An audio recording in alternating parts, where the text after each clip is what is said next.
All right, well, what we did here is nothing fancy. We just secured an orange paracord. We used orange so you could see it better on the camera, but it's not a fancy knot or anything specific. It's just something to hold it to the tree. Now we follow the line all the way back to our setup, and again, not a fancy knot. It's basically I believe it's a slip taunt hitch, and basically it is adjustable. I like using it because it's adjustable, but again, in a real life situation, if I was making it, it wouldn't be with orange paracord, and it wouldn't be where you could see it. On the bottom, you'll see that we have the little snare, and it's just a simple snare. It's like I said, we're not using cable, we're not using anything fancy. It's just there for the purpose of showing how this particular trigger system works. And if you look, all we do is we have it hooked up together.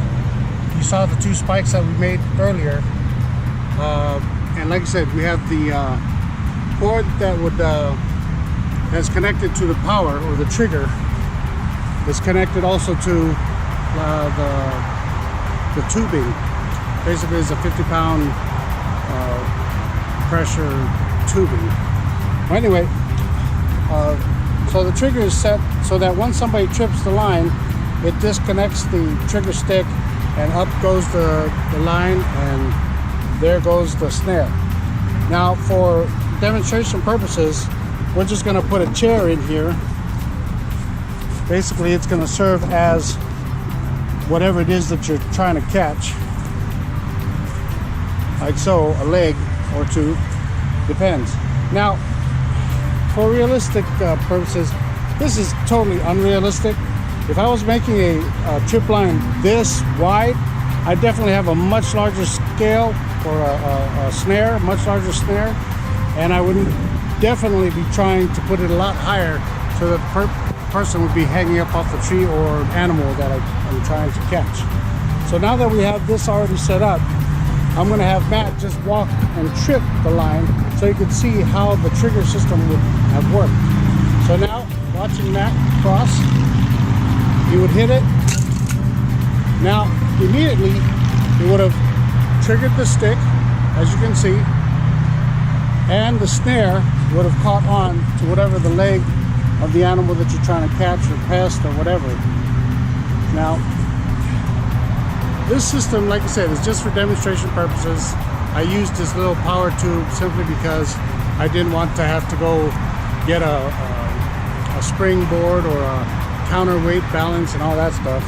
I got things to do today, so basically, ultimately, that is how that system works.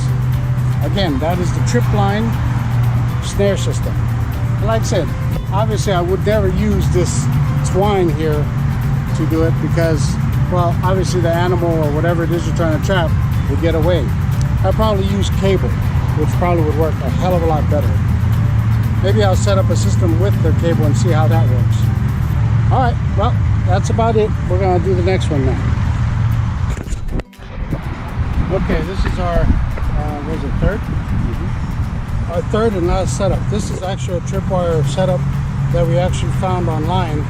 I'll put in the information later as far as the guy who actually had this idea. It's pretty damn cool.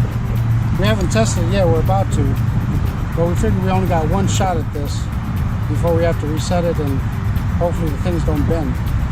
It basically has a nail that holds the trigger system that is made from 11 gauge wire, and basically you'll see I have carabiners, kind of a cheater's way of doing it.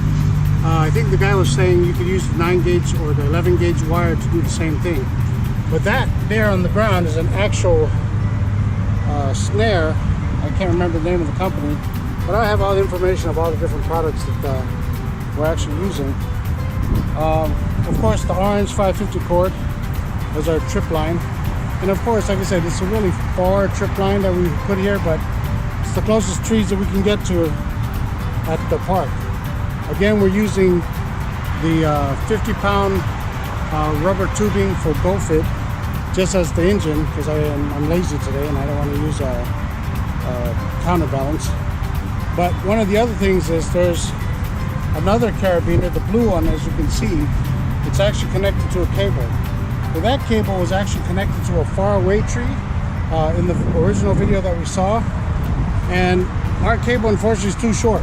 So what we did is, I hope there's no real reason why he had it connected to the opposite tree or far tree, or not the same tree as the one that it gets hooked up to.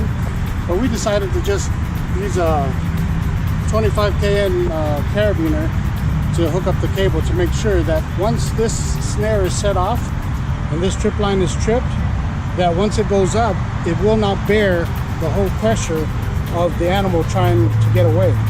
So even if it's fights and fights and fights, it's not going to, like I said, get away, because the foot, once it gets stuck in there, is going to get snared up and it's going to be stuck to this tree via this cable, which is again 412 pound test or 580, I can't remember the details. But right now we're going to go ahead and put the chair way over there, and it's going to be our animal once again. And Matt's going to go ahead and put its leg in there, as you can see, and then he's going to walk and trip the line. So let me move back a little bit. Hold on, son. And I want you to go ahead and walk through, set it off, while this catches the system. All right, go ahead. There it is. So as you can see, the chair, go ahead and grab the back of the chair, son, and pretend you're the pig running away. So now as it takes off, that snare is holding real tight, okay? And again, you look at it, it's connected here, but it's also connected to that cable that's connected to the tree. So even if that pig decides to yank and yank and yank, he is not going anywhere because of that secondary cable. See, look at the leg. And these are really good snares. I mean, they're definitely really strong. And as you can see, that trigger system, that was pretty damn cool. It came off real easy, went on real easy, and it performed perfectly, flawlessly. Okay, one more trap to go.